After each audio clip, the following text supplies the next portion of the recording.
Okay, everybody, thank you for being here. I'd like to call this regular meeting of the Board of Trustees to order. Could we have the roll, please? Yes, good evening. Without my laptop tonight, it's MIA, so we're going to do it the old-fashioned way tonight. But I'll be able to keep borrow up. mine? I'm sure I'll be able to keep up. Thank you.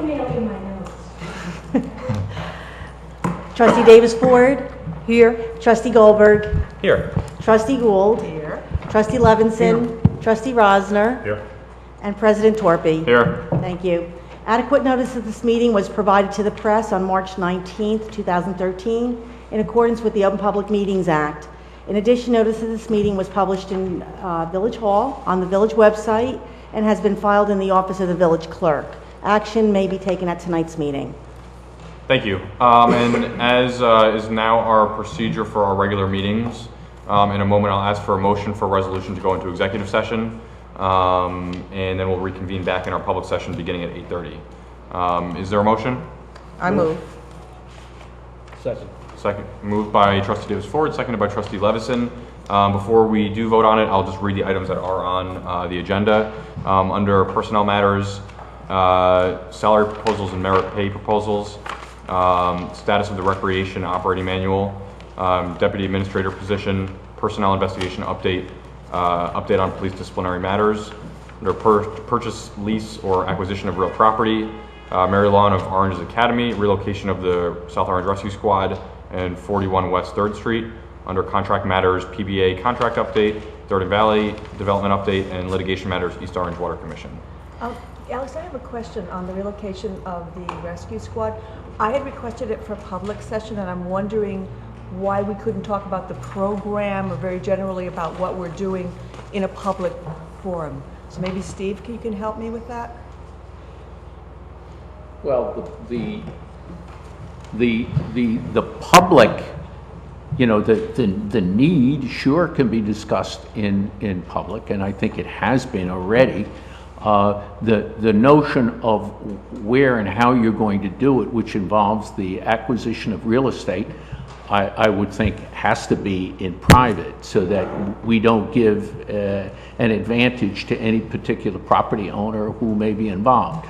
But the general need for it, sure, that's a public discussion. And could we discuss sites that were also publicly owned in public? Oh, we haven't picked a site yet, so how are we going to do I mean, that's kind of what he just said, which is that the acquisition of property needs to be discussed in private. If it's public property, we're not acquiring anything. Oh, I would say that the comparison of sites is something that you would want to discuss in private, because that gives a leg up to anybody else who has a site that you may consider. So your relative weight that you're giving to different sites, I would say you're going to discuss in private, because you don't want to give away that aspect of your consideration of where you're going to go to somebody who may have a site that's going to sell it to you. And on top of that, actually, because the whole project is being done as a part of another redevelopment project, there's almost kind of a second legal issue, which is the contract negotiation between us and our redeveloper, Jonathan Rose. That can be an aspect of it as well. Steve, what would be the process? Argument's sake, we decide on site X. At what point is that public knowledge, and at what point does the public that wants to comment on whether they like that idea, yes or no, where does that happen? That's going to happen after you make a decision that you have focused on a particular site. But you're simply not going to negotiate in public, even for the purpose of exposing it as an option, until you, in your own mind, have come to some sort of a conclusion that this is the best site to proceed on. But in what capacity? How is a site codified? We pass a resolution, or does it get buried within the redeveloper agreement? In other words, how is the public going to know? You can discuss it during the agenda review meeting. It depends on whether it's public or private. If we're using private property, it could very easily go part of the redevelopment agreement. But it's public property, it's not going to be a redevelopment agreement. It's going to be, and then at that point, the whole conversation will take place in public. And if it is a public property, does it go before the planning board, or no? The village can do whatever it wants on its property. The village generally can do what it wants, but it has been the practice in the past for the village to do an informational presentation before the planning board. That was clearly the case, for instance, with JAC. Okay, unless there are any other comments, all in favor? Any opposed? Okay, we'll be back out here at 8:30. Thank you.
Okay, thank you, everybody. I'd like to call this meeting back into order. Could we have the roll?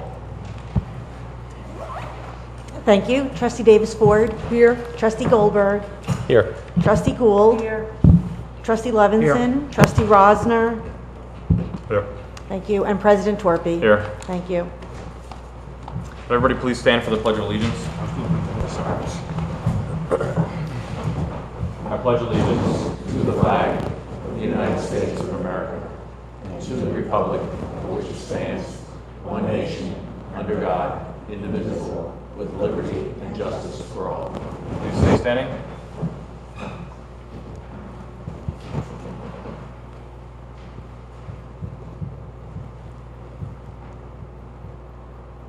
Thank you.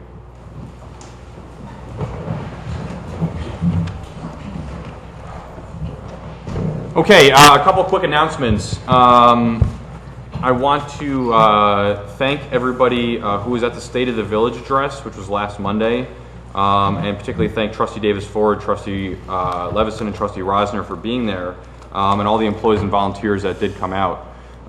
It was a great night. Gave a good recap of some of the progress that we've made in 2012, some of the things we're looking forward to in 2013. If you do want to watch the address, you can go to our website at southorange.org and go to the video section. It is there, able to be viewed. There's also a summary of the address that was released ahead of time. That's in the latest edition of the Gaslight, so you can check that out as well. Village Hall offices are going to be closed tomorrow in observance of Good Friday, and also. The annual spring cleanup. Public Works is going to begin collecting leaf, lawn, and garden rakings on April 1st through May 13th. Leaves, yard clippings can be bagged in biodegradable bags, placed at the curb, and only small branches, and you have to bundle them up, put them at the curb. A reminder that we have a municipal election here on Tuesday, May 14th. For 3 village trustee positions. The trustees serve 4-year terms. Polls will be open 6 a.m. to 8 p.m. The deadline to register to vote for these elections is April 23rd. And the deadline to apply for a vote by mail ballot for this municipal election is May 7th.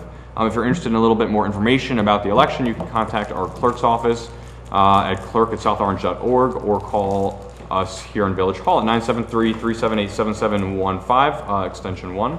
And one last update. The Trustee Levison and I co-wrote a sort of an op-ed talking a little bit about some of the technology implementations that we are doing right now, some pretty exciting stuff, including website redesign, moving our email system over to Google, which we just completed, and moving to a new emergency notification system, which we're just beginning. So if you're interested in learning a little bit more about some of the technology initiatives that we're doing, go to the website. That's also posted on the homepage there and on the patch. So before we get to anything else, I'm excited to be able to present a proclamation tonight. So I will read this and hand it off to you. But this is a proclamation celebrating the 6th annual Susan G. Komen for the Cure, North Jersey Race for the Cure, which is on May 5th this year. So I'll read the whole proclamation. Whereas breast cancer is the leading cause of death of women between the ages of 35 and 64, and increased public awareness of this disease, its risk factors and symptoms may save lives of women and men across New Jersey. And whereas Susan G. Komen for the Cure is dedicated to education and research about causes, treatment, and the search for a cure. And whereas Komen National Race for the Cure Series, an event of the Susan G. Komen for the Cure, is the largest series of 5K races in the world, raising public awareness and much needed funding for breast cancer research. And whereas on Sunday, May 5th, runners, walkers, survivors, co-survivors, and volunteers will unite at a new race location to be held at the Essex County South Mountain Recreation Complex for the 6th annual race for the 5K certified run, 5K walk, and 1.5K fun walk event. And whereas last year the Susan G. Komen for the Cure North Jersey Race for the Cure brought together thousands of women, men, and children from northern New Jersey and beyond, and raised over $1 million for the New Jersey service region to help fund breast cancer research and provide local community life-saving education, screening, and treatment services. Therefore, be it proclaimed by the Board of Trustees of the Township of South Orange Village that Sunday, May 5th, 2013 is Susan G. Komen for the Cure North Jersey Race for the Cure Day in the Township of South Orange Village. And be it further proclaimed that all the Township of South Orange Village residents are encouraged to participate in the Susan G. Komen for the Cure North Jersey Race for the Cure to help raise funds and awareness for the fight against this life-threatening disease, to join the celebration of survivorship, and to honor those who have dedicated their lives to researching, treating, curing, and caring for victims and those who have lost their battle with breast cancer.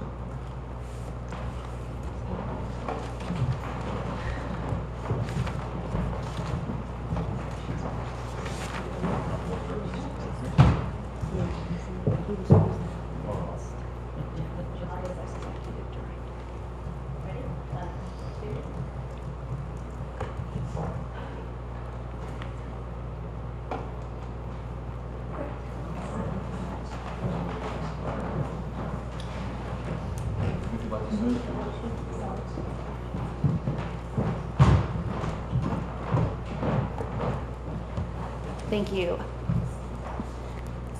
You can pull it up. Okay, thank you. My name is Jennifer Griola. I'm the Executive Director of Susan G. Komen and of North Jersey. And we're very pleased, and thank you, Alex, and the entire Board of Trustees for proclaiming May 5th Susan G. Komen Race for the Cure Day.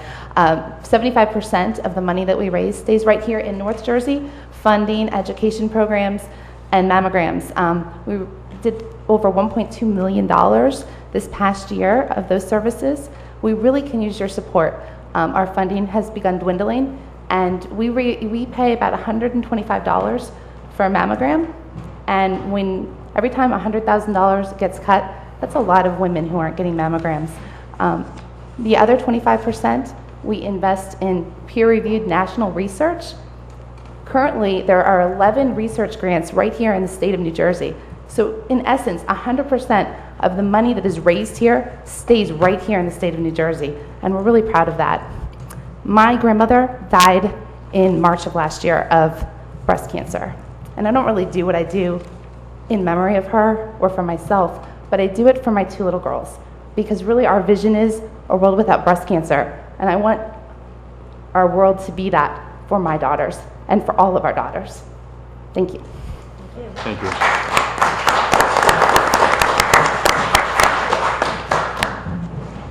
Thank you. Thank you again for being here. Next is a presentation from Seton Hall University.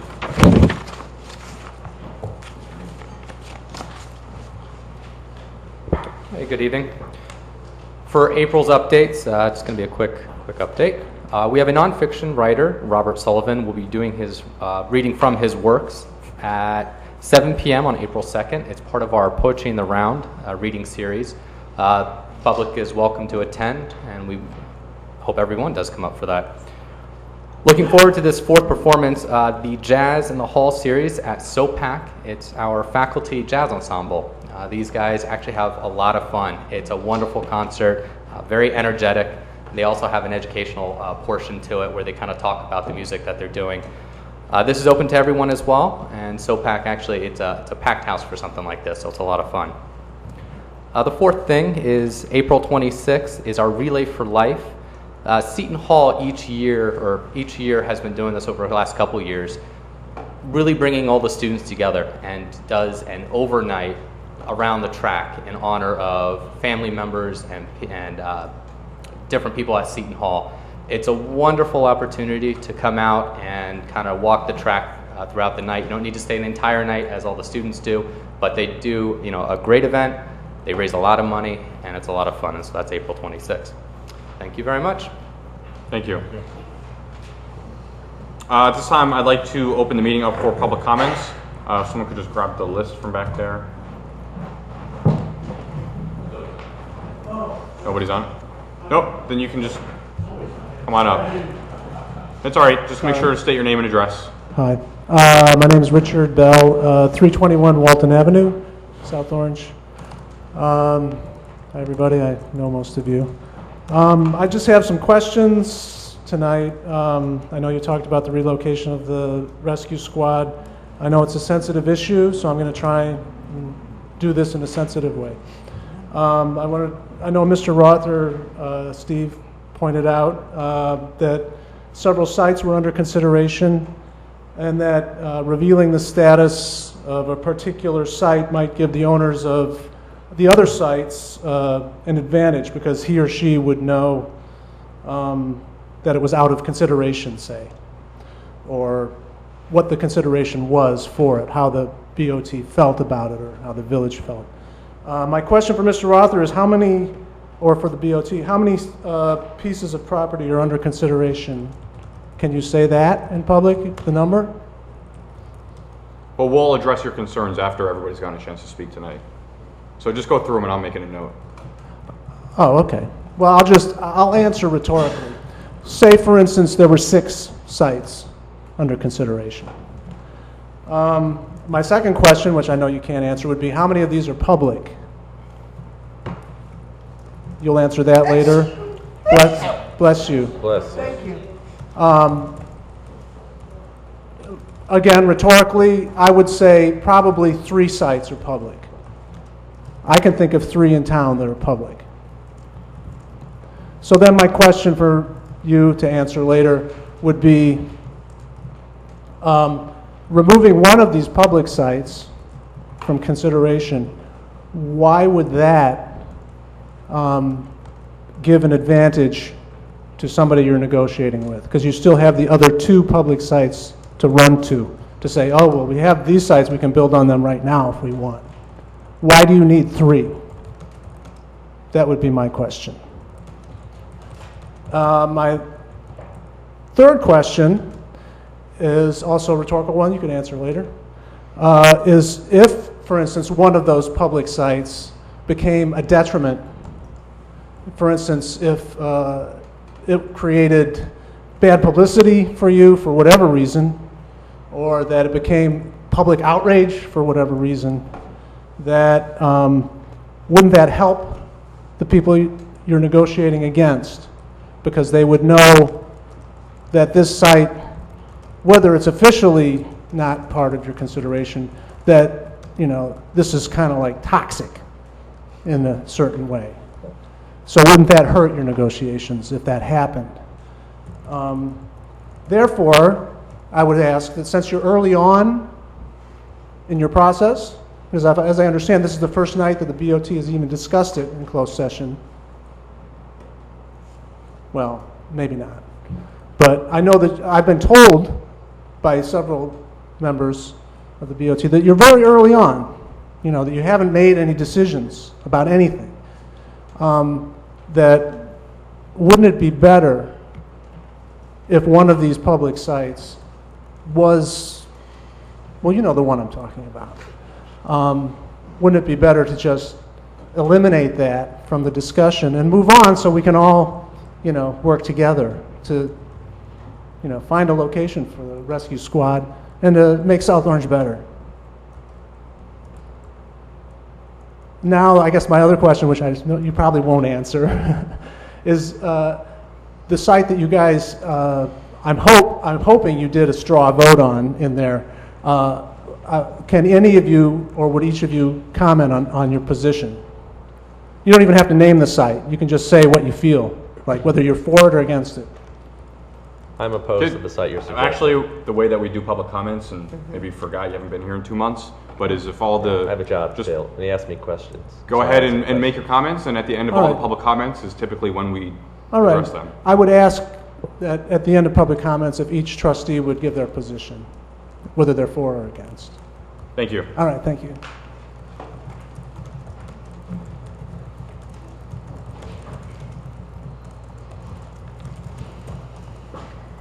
Is there any other member of the public who wishes to speak at this time?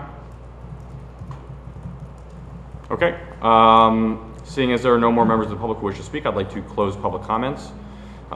Starting with the first couple questions that were raised, Mr. Rother, feel free to advise me. I'm not sure it's in our best interest to discuss exactly how many pieces are under consideration and how many of them are public versus private. You know, slowly you're going to pick away at the pieces, and I can understand Mr. Bell's wish to drill down on this, but as you pick apart the pieces, you're going to expose the ultimate decision that you're going to have to make. So, I leave that totally in your sound discretion. I mean, I think what all of these questions seem to point to, which is really the last question, which is what is the village's interest, in this particular site that you're talking about and in general. And I think it's pretty clear. I thought it was clear, although perhaps it wasn't as clear as I thought it was, that there was not a huge interest by the village in that site. That's when we discussed it. There was I guess a hesitancy on behalf of the village to kind of say, well, we're going to pick off things one by one off the list, but rather disclose to you that that site is not of a real interest. Especially since we've begun looking at other options that were not available when we originally started looking at all of the sites. And so we have now options that are available to us that we did not have available to us at the beginning when we started this process last year, and options that are much, much, much better for a number of reasons, including a number of the reasons that you've yourself brought up and many of your neighbors have. If there's a trustee who wants to state that stronger than myself, I mean, my personal opinion on examining options is to never take an option, quote unquote, off the table until the decision has been made. Because if for some reason something somehow changes down the line and now you have to go back on something that you originally said you wouldn't do. And if someone wants to say something different, they feel free to do that. But I think what's important to communicate to you and to anyone who's listening or watching tonight is that there is not an interest in pursuing that particular site. And that there are ones that are more cost effective and for a number of reasons are better that, again, were not available when we initially began the discussion and started looking at that site. I just want to put a finer point on that. Mr. Bell, you asked me privately my opinion, as did some of your neighbors, and I want to be very public and very clear. I adamantly oppose the site that you're concerned about. So for the record, I'm only here for 2 more, 6 more, 8 more weeks, but while I'm here, I will not, I will do everything I can to stop it moving forward on that site. And like Mr. Goldberg, I'm also here for 6 or 8 more weeks, and I also oppose this site. I'll put it the other way around. It's not my preferred site. There's another site that I like much more, and that's the site I'm going to be going to push for, and I think that's really more important. I don't think that I have to say that I'm against one site or another. There's one site that I'm in favor of, and it's not that site. And I'm in the same position as Mark. And we have a lot of other options that I think make a lot more sense. And the site that you're talking about or concerned with, it really doesn't make any sense to me. Again, that as far as I'm going to go, because sitting here as part of the negotiation, I have to be responsible not to compromise any of the other situations. But I just want to encourage you to go home and sleep well tonight. Okay. Yeah, and if I can, I think maybe reframe what all of us said, maybe what I said before, to try and make it even more clear, is that there's another option in particular that is what we are looking at now. So it's not to say that there's a list and there are lines going through things, but it's just not being discussed right now, that site. And like Mr. Lewis and I said, when we met with you and a few other folks, if anything changes, if there is anything that we need to discuss, with a particular neighborhood about where a site is that we're looking at, we're absolutely going to do so. That's been part of the plans, since day one, to make sure that this is not a decision that is done without people's knowledge, and that people have time to comment on it. That was something that all of us, the rescue squad, village administration, the board of trustees, everybody wanted that opportunity. And as you said, we're in a very, very preliminary stage in looking at the different options. Information that honestly wasn't supposed to get out did, and I think that caused more anxiety than needed to be there. But at this point, hopefully, there's a sense of understanding about where our heads are at.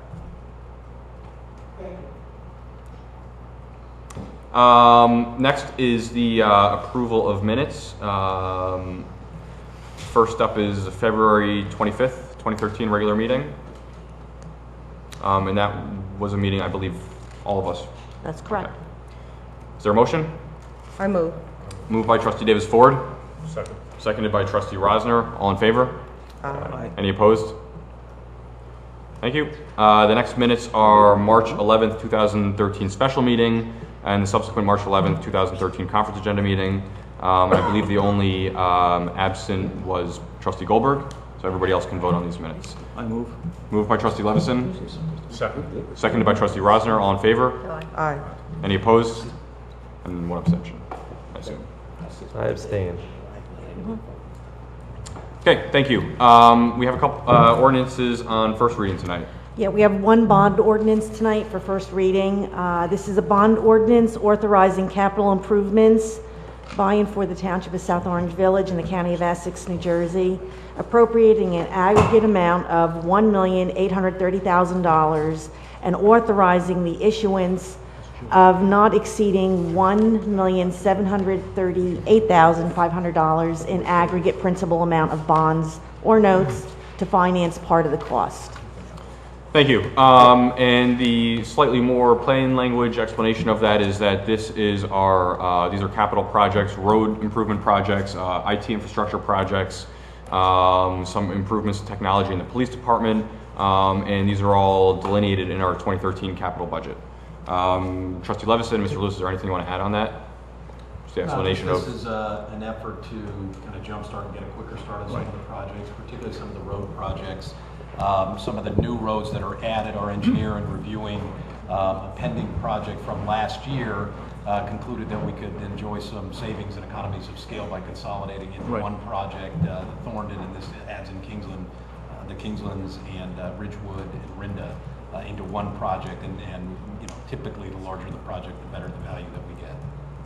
And we have the police department CAD RMS system as one of the other items. Which again has sort of an imminent need. So this is sort of phase one of the capital, and it's sort of an early start, and we have adequate funds in our capital improvement fund for the down payment for this, and this will allow us. And so we try to focus on the real time sensitive ones, and so those are then, and there will be a sort of a phase two coming later. Right. Howard or Barry, can you, the other piece of it that in the language, I don't have it in front of me, was again, as Alex called it, IT infrastructure. And I know we just spent a lot of money over the past number of months on a number of projects. Can you elaborate on what this is and how that's different from what we've done recently? There's the completion of our wireless communication, which is a microwave dish from the Crest Water Tower to a location in Seton Hall. And that now completes out the whole fully redundant system, which incorporates some of the things that we've been looking for the police department, which is part of their radio communication. We have a component which goes along with Village Hall relocation, which is some equipment that we need at SOPAC for transmission of our videos. And I think that's about it.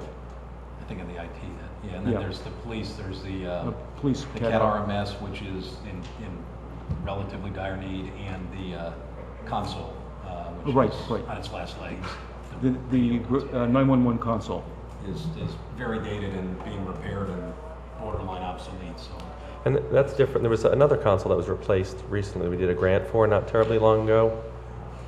Well, there are two components to that. One was replaced last year. The second one is being replaced now. Okay. Thank you. That's helpful. Okay. Are there any other questions or comments?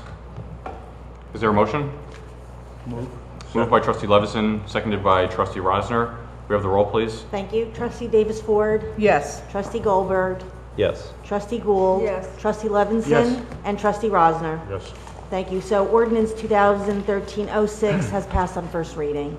Thank you. I move that ordinance 2013-06 be set down for a second reading and final passage at the April 22nd, 2013 meeting of the Board of Trustees, and that a public hearing be held at that time, and that the village clerk be authorized to take the necessary action regarding public notice of such hearing. Moved by trustee Davis Ford, Second. seconded by trustee Rosner. All in favor? Aye. Any opposed? Thank you. I've got a number of resolutions on our consent agenda this evening. Yes, thank you. We have a resolution of the Township of South Orange Village, County of Essex, New Jersey, designating South Orange Commons 3 Urban Renewal LLC as the redeveloper of certain parcels in the township and authorizing the execution of a redevelopment agreement with the redeveloper. A resolution establishing dates, rules, and regulations for the 2013 annual spring cleanup of leaf, lawn, and garden rakings. A resolution awarding a competitive contract to Squeezed Fresh, this is Stoney's, for the operation of the food service concession at the Peter S. Connor Memorial Swimming Pool. That's for calendar year 2013. A resolution hiring a part-time clerk typist in the South Orange Village Tax Collector's Office. A resolution granting a raffle license to the Lions Club of South Orange. This will be for an off-premise cash raffle. A resolution authorizing the Township of South Orange Village to file for a 2012 recycling grant. A resolution urging the governor and the legislature to retain funding in the state recycling fund in the fiscal year 2014 state budget. A resolution appointing a deputy administrator for the Township of South Orange Village. And we have a resolution of the Board of Trustees of the Township of South Orange Village memorializing the adoption of the Community Emergency Response Team, and we know that as CERT, as an official volunteer force of the village. Thank you. Just quickly, the first resolution that's on there, that is the old Bifus site, just so people know what we're talking about there for what will be the gateway. And Mr. Lewis, is there anything as far as the appointment of the deputy administrator that you'd like to say, or Trustee Davis Ford? Were you going to pull that for separate action? Yeah, you're Why right, don't we should do pull that for that. separate, and then I'll have a few comments. Okay. Thank you for reminding me of that. I have a question on 64. Mm-hmm. I don't think 64, the title doesn't match the resolution that was in the package. The Robin, resolution in the package. Yeah, the agenda doesn't match the packages. This is for the 96-gallon rigid plastic toters. That was updated. So the agenda on your dais is the updated one, and that's been posted on the web. So it's posted, so Oh, this is- yes, okay. yeah, absolutely. You got, okay.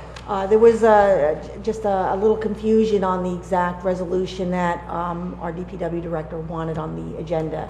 We worked it out, and this is the one. Okay. Every year they do a tonnage grant for recycling. We want to get it done again this year. Okay. I have a couple questions on number 59 and number 69. Number 59, obviously I'm aware it's the redevelopment agreement for the former Bifus site. Barry, could you take us through, just sort of summarizing it? I'm going to have the document here, but for the benefit of the public, kind of talk about the highlights. I think the timing is important, when it must start, when it must end. I think it's important to share some of those things. Yeah, I don't have the Here. detail. I can pull it up if you want. I would have handed it to him. And again, this is one, again, the Bifus site, it was brought out, it was then approved by the planning board, and this development agreement requires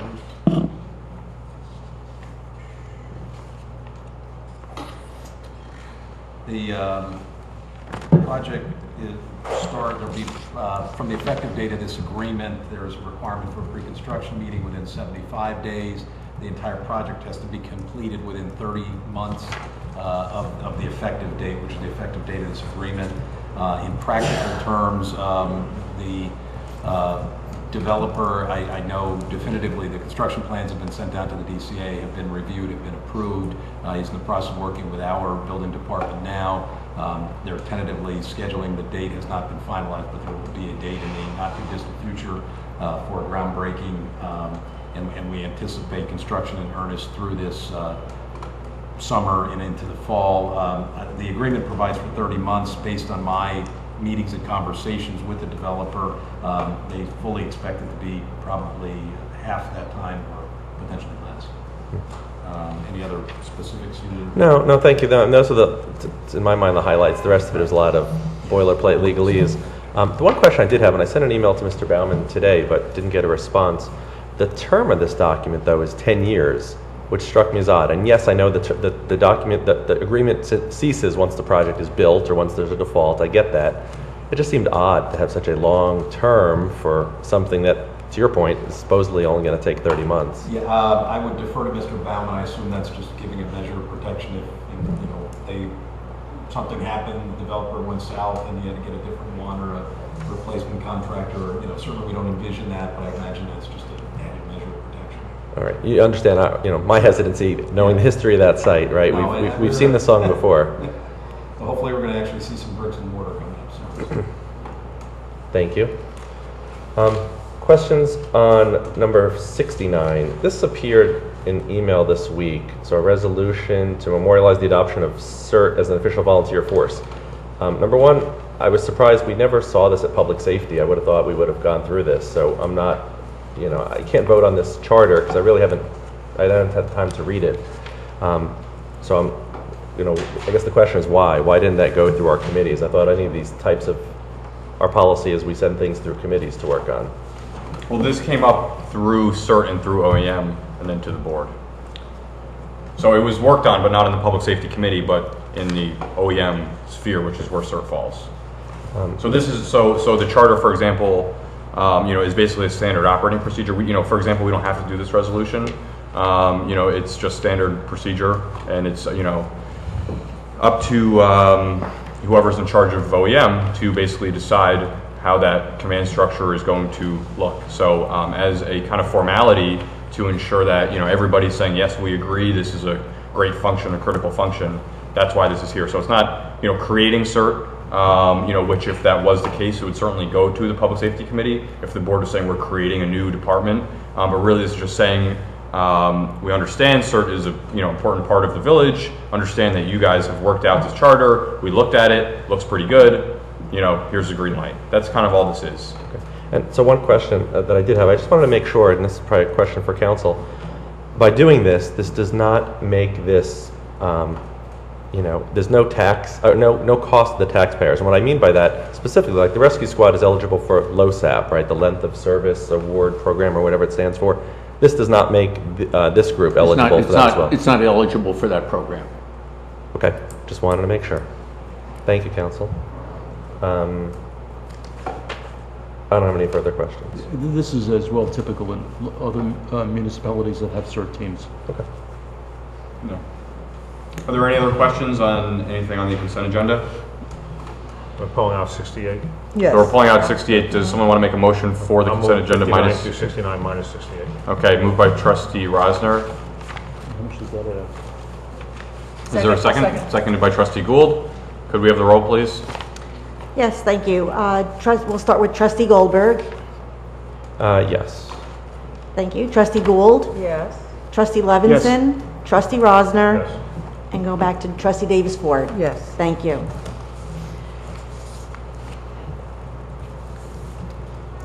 Thank you. We do have now, I believe, 68. 3 resolutions for separate action. We'll start with 66.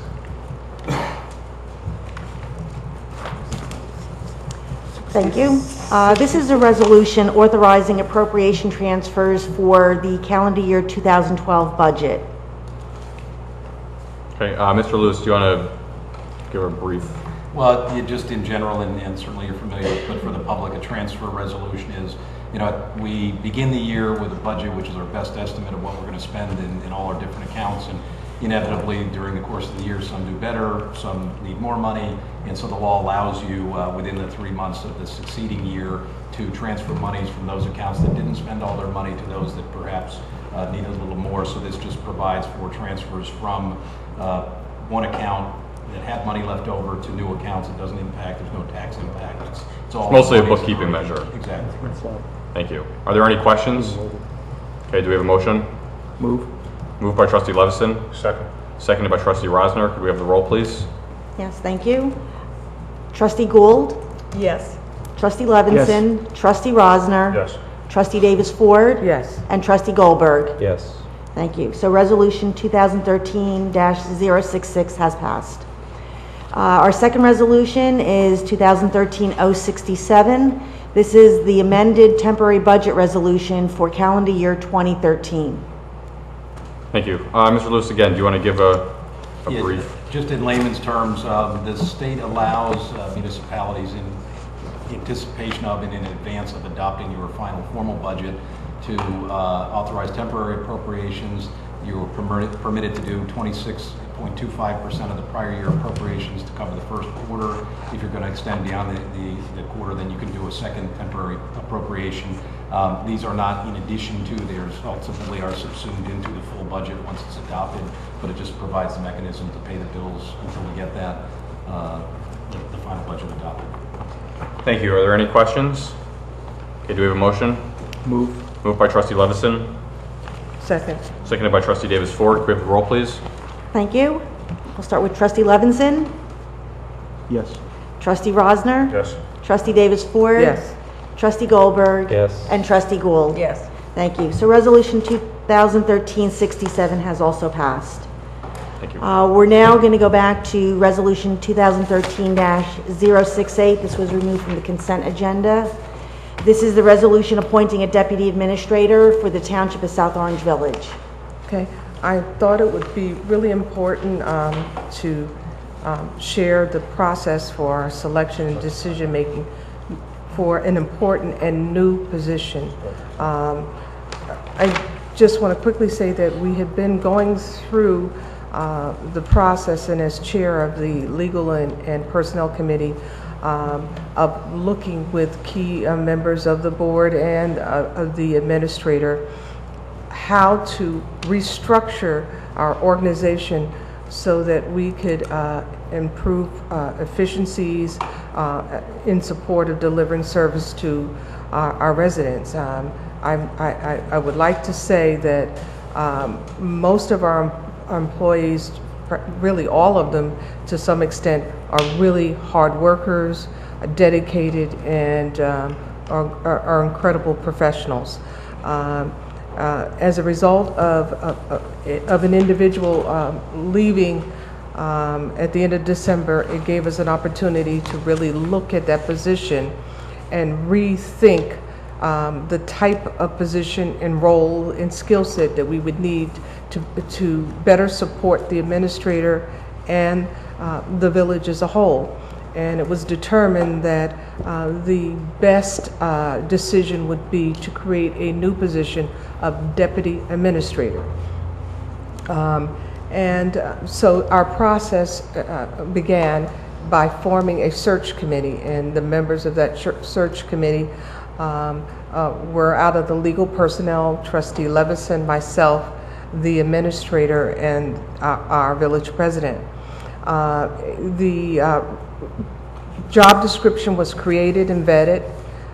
Once that job description was approved, the job description was sent out to various sites. On January 22nd and February 21st, an ad appeared at the League of Municipalities website, and the response was tremendous and incredible. I'm bifocal challenged, so I take off my glasses because I refuse to give in to bifocals. Don Quixote, if you get that. But anyway, that was sent out on January 22nd and 21st. Our response was incredible. We received almost 80 resumes and applications, 78 to be exact. Then all these resumes were sent to each member of the search committee, and because we wanted an independent and objective selection, and you were charged to select 7 final candidates, and there was a metrics set up where they could be rated and scored, and we got together and we reviewed the resumes, and interestingly enough, we all pretty much came down to the final 10, and then after discussion, we selected 5 candidates to interview. On February 22nd through March, that's when that process happened. On March the 7th, that's when we met to compare our notes and look at how they were compiled and rated. And on March 12th and March 14th, the committee conducted in-depth interviews with the 5 finalists. Then immediately after the interviews, we discussed the attributes of each candidate and some challenges or concerns, and we came to a unanimous, I can't talk tonight. We all agreed on the final candidate, and the final candidate that we are recommending for the position and that we will vote on tonight, which is this resolution that's been put aside. And that candidate is here, and I would ask that candidate to come forward after we vote. And his name is Adam Lerner. And Adam Lerner has an incredible resume, and we're going to do a tag team on this discussion. Would you want to share with us why he I would, is the best candidate? I won't reiterate, and I think Trustee Davis Ford more than adequately explained the process that we went through. As you're all aware, we had a resignation that created a vacancy that gave us an opportunity to look at overall our administrative structure and how we best, what would best serve the village, the residents, the departments. Sort of all, I think, unanimously concluded that a full-fledged deputy administrator position was the best, crafted a fairly comprehensive job description. The advertisement went through the process. Specifically to Adam's selection, I can say this. Many of you, I'm sure, have known Adam because of his local ties for longer than I have. My first exposure, obviously, was through his rousing reports once a month or so, that we got one tonight, and I guess his final one tonight. But through this process, I really came to know Adam better, both through the interview process and then subsequent to that process and meeting with him. And I continued to be more and more impressed with Adam overall.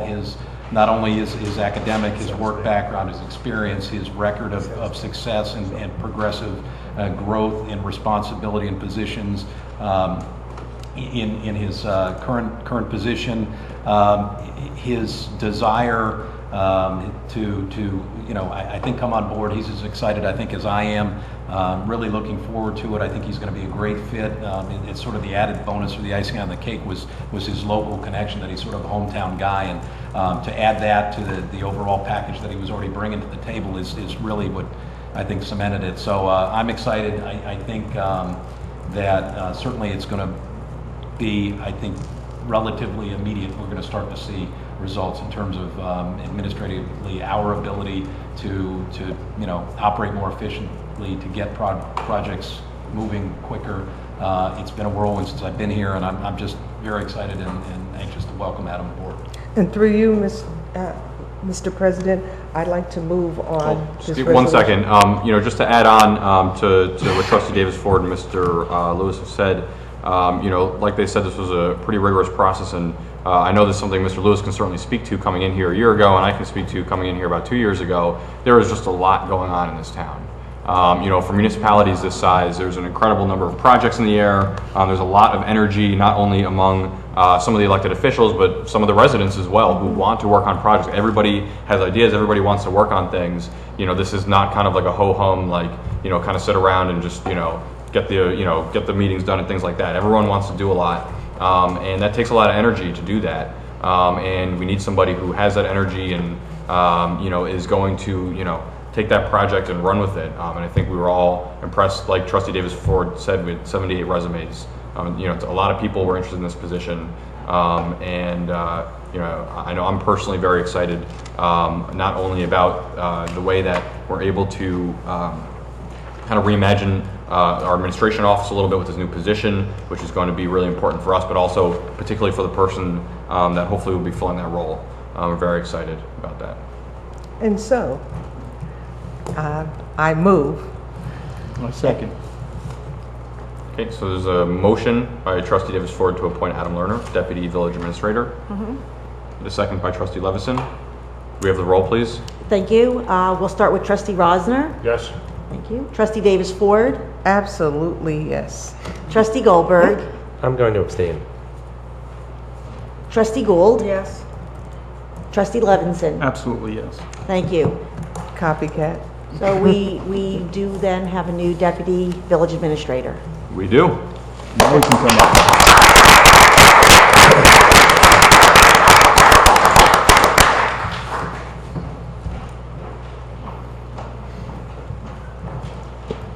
thank you all. Over the last 10 years at Seton Hall, I've been given amazing opportunities. It's my alma mater, and I love it there.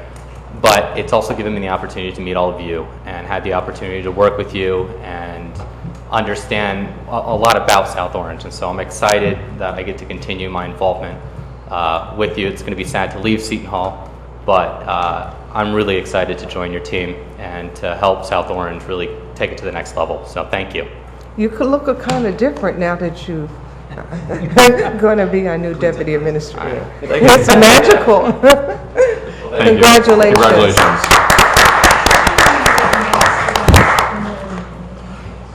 Okay, there are two, next on the agenda is the village president's appointments, or two appointments that I'm making tonight. One is to the Historic Preservation Commission, and that is to appoint Karen Marlowe as a Class A regular member to the South Orange Historic Preservation Commission.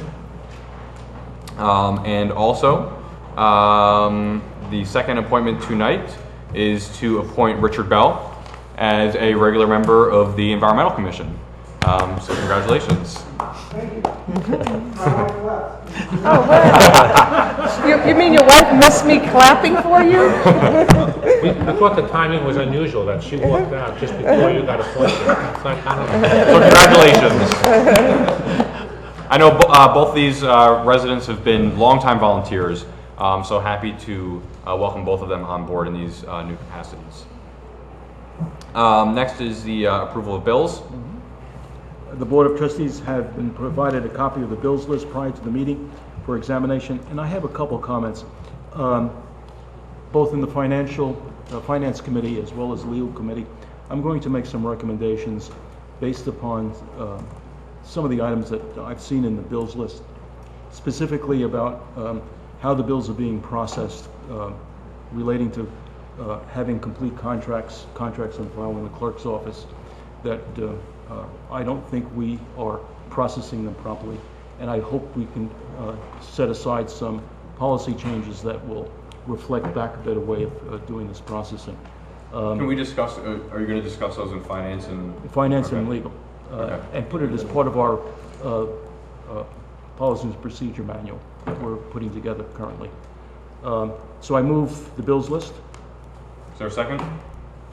I'll second. Moved by Trustee Levison, seconded by Trustee Rosner. Are there any other questions?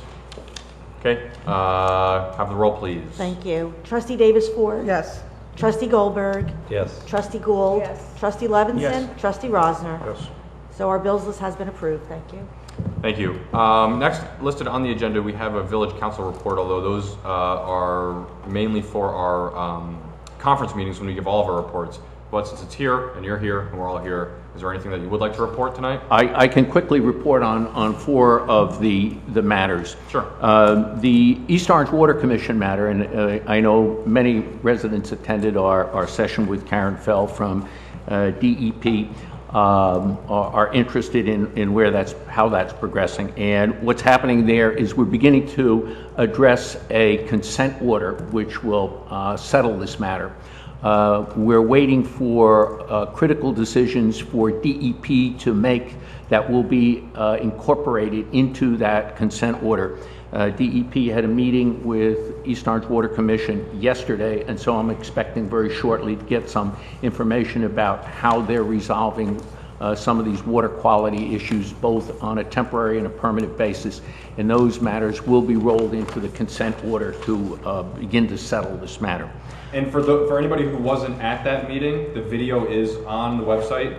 People do want to watch that. It was, I think, pretty informational for people that were there. Like all the questions that I think we've heard individually, people asked to the DEP representatives. So if there is anybody who still has questions, obviously they can contact Mr. Lewis, myself, Mr. Rother, but go onto the website, check out the video.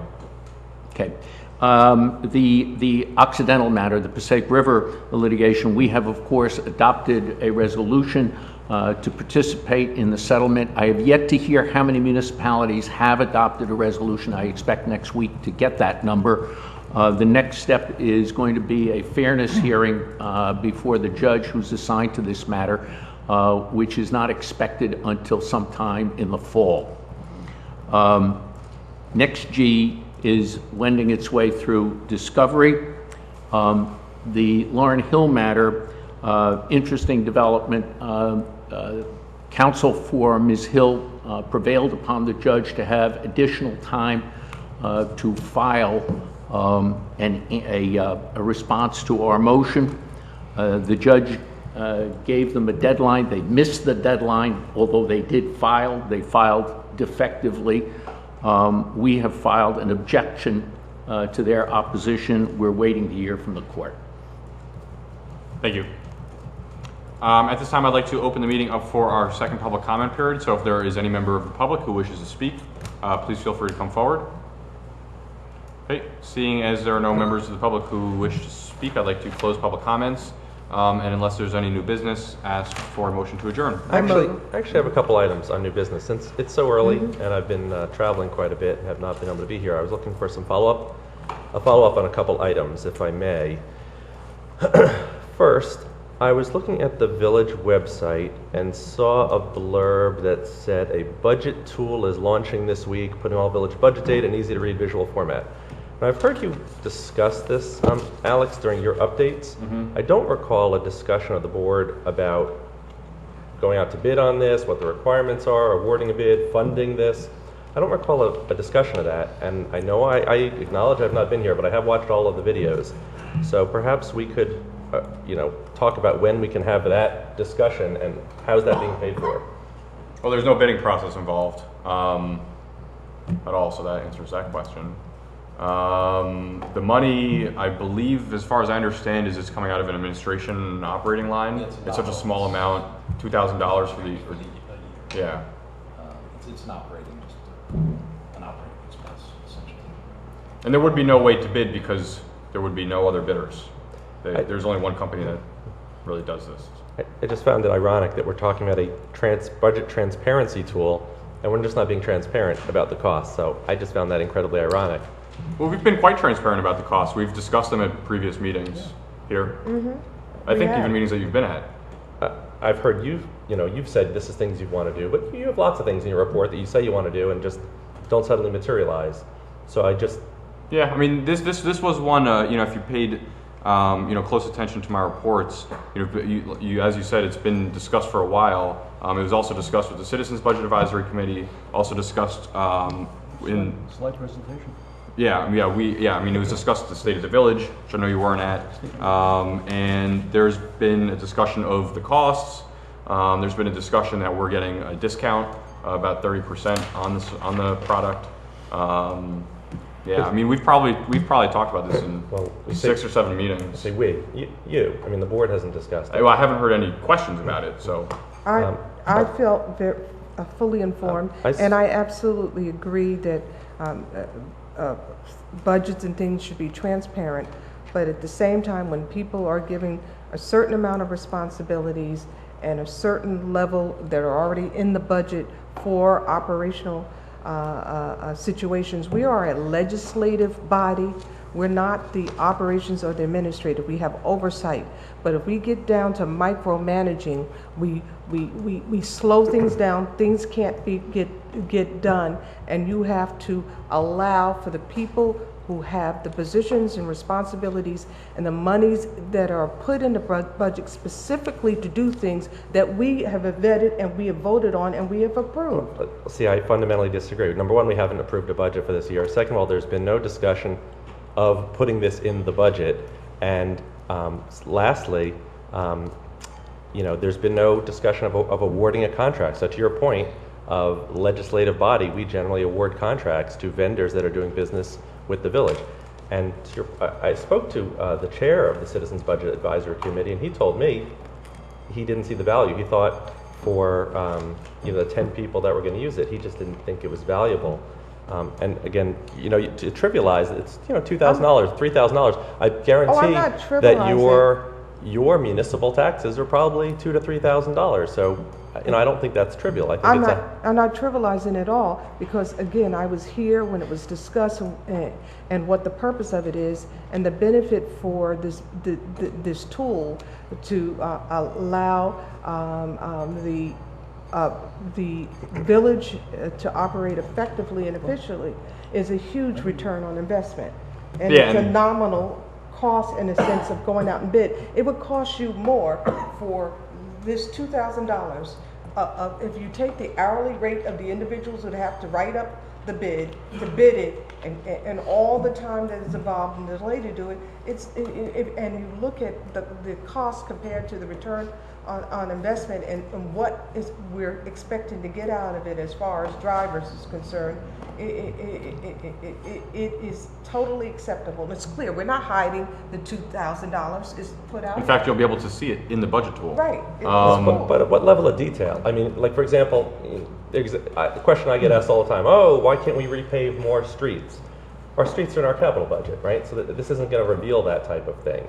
Or how much do we give to SOPAC every year? SOPAC is buried in the recreation budget. Yeah, this drills down many lines down into the budget. And again, if you had been at the State of a Village or reached out ahead of time, would have been happy to describe some of these things to you. But this has been an ongoing discussion for 6 months. And to summarize, actually, the CBAC did not say this is not valuable. What they said was that for the amount of money, they were not sure if it was valuable just for the transparency end of it. But when we had the discussion with the vendor and with the CBAC, with Mr. Lewis and myself, what we ended up realizing through the discussion, there's actually a huge value for our own internal procedures. As you may or may not know, department heads have to put together a budget each year, which then goes up to the village administrator. And our finance software in-house is pretty difficult to use. It takes a long time to use. You have to wait for reports. You can only do it 1 year at a time. And actually, as we were discussing this tool, we realized that it may actually save us money in the long run, a lot of money in the long run, because it'll make it easier for our department heads to do their own budgets. And considering that the software is so new, and they talked about where they want to go with it, talking about budget forecasting tools built in, that we would actually be able to provide a great value to the department heads that are putting the budget together. So the value is twofold. It's not only a transparency value, which by far, without a doubt, this will be the most transparent municipal budget in New Jersey, which is an achievement of itself. Don't shake your head. I mean, political spin. I mean, it's not political spin. When someone can go look at a budget online that was in a state budget PDF before, and they can now go and look at a graph to see what the trends of our budgets have been since 2008. Again, maybe you haven't actually looked at the tool because you don't really pay attention. Okay. I've looked at the website. It's an incredible resource of being able to look at what the trends are over a year-to-year period and to break down. You can look at pie charts of the individual year. It takes what is right now in our budget reporting document, which is a PDF, like a read-only PDF that we have to file with the state, and it puts it into a format that it's very easy for people to use. And again, if you don't see the value of it, understood, noted, and we can move on. But for record's sake, we've discussed this many times. The costs have been discussed many times. You have discussed it. Let's be clear. No, we have discussed it at this board meeting. You have discussed it. You may not have been listening, but we discussed it. It was never, check the minutes. I challenge you to check the record. Not a single member of this board has made a single comment other than you on this topic. Noted. Does anyone else have any questions? Yes, I have a couple other topics. Speaking of, on a related note, the website, I'd asked, which you alluded to before is underway, and I sent you an email last week and I requested in December. I simply requested the project plan for the development of this. Can you please share that? I don't have it right now. I actually spoke to the web design company today and they said that they were going to put it together. We were actually late in giving them the contract back. So now that today that was done and actually executing the contract, they're going to be able to put that timeline together for us. So the project's been underway since December or earlier. Sure has. And there's been no project plan. Okay, last question. Again, a follow-up. I also sent you an email on, which you didn't to respond. The results from the post-Sandy survey.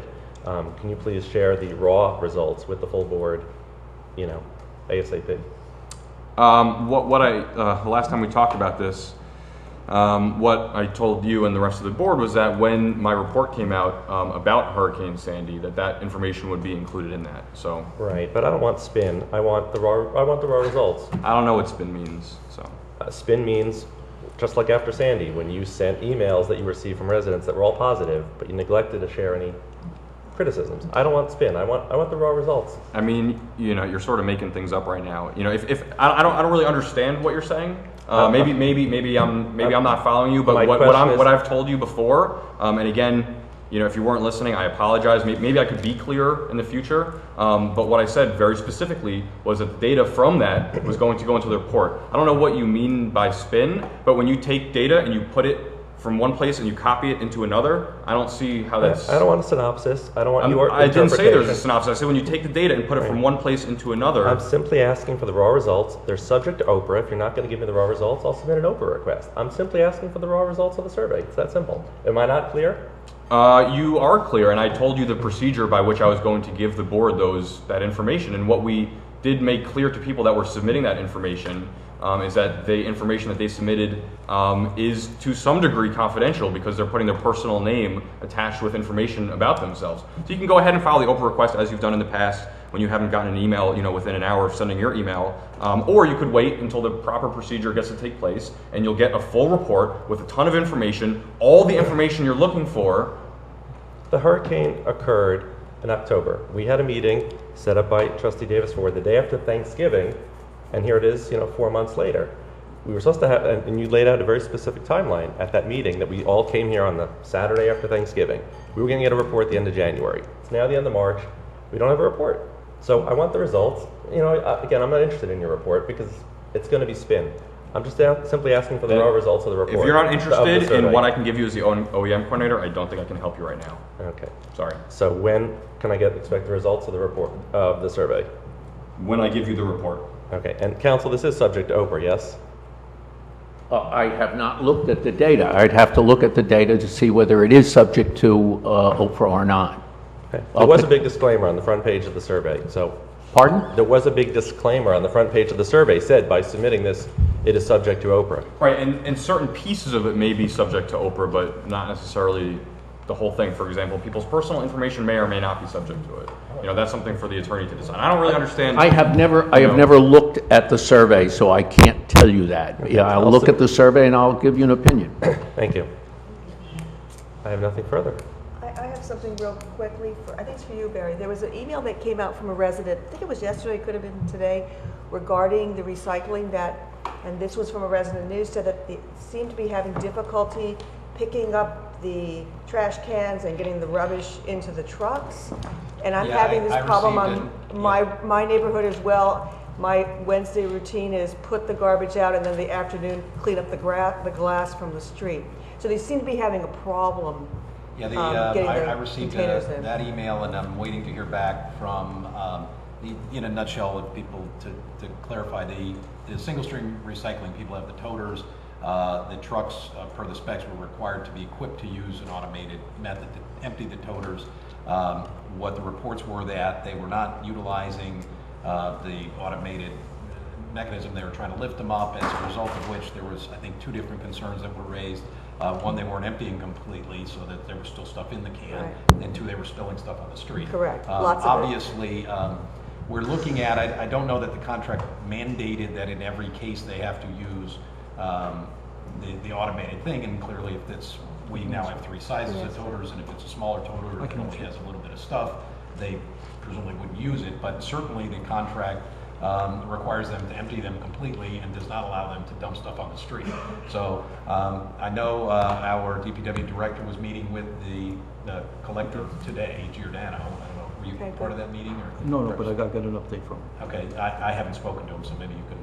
Yeah, what I got from Tommy in the conversation he had with there are a couple things that happened. The hauler is now our recycler, so that is previously we had a different hauler the hauler was going to a different recycler. Okay. And so it was turning the trucks around. The other is that we have had a significant increase in recyclables, and he didn't have enough trucks to cover the town. Is that why he was dropping the glass on the street? Well, he had because there wasn't enough room in the truck? No, he had to lift up the toters. He's adding 2 more trucks that have the lifters on it. Tommy has verified that they have mechanical lifters on it. The RFP went out and made a statement that the trucks are required, but we don't do means and methods. We require them to have the lifters on the trucks, that we're going to have toters, but if they wanted to have the people to lift it, we can't. Why did we do that? In the RFP, it says they must have trucks equipped with that stuff. Because Why do we care if it's equipped if we didn't require that they use it? Because we can't specify means and methods. So then why did we say the trucks must be equipped with it? Because we're supplying toters, and for them to use those toters effectively, they had a lift put on the truck. It would seem reasonable that they would use the equipment. Yes. No, I don't disagree. But we don't But in dictate. the end, does it, if they do choose to do it a different way, Do you know if in the meeting that they were asked to be mindful of the trash they're Yes. leaving behind? Yes, Okay, that was discussed? yes, absolutely. Good. Very strongly. And there was feedback that already has come back that the guys are picking up the stuff. Okay. But we very much emphatically would like to have everybody use toters as an effective way of putting out the recyclables. Okay, thank you. I just wanted to make sure that was followed up on, because I was having the same issue as that gentleman. Right. And I would say certainly, the best eyes and ears are the residents. So whether it's your house, your neighbor's house, if you see them dropping stuff on the road, let us know the address. We can let them know, we can know what truck it is, what route it was. They can then address it with their drivers. We can make them go back and clean it up, and then enforce any other remedies we have in the contract. Okay, thank you. Okay, do we have a motion to adjourn? I move. Moved by trustee Davis Ford. Second. Seconded, all in favor? Good night. Thank you, Stephen.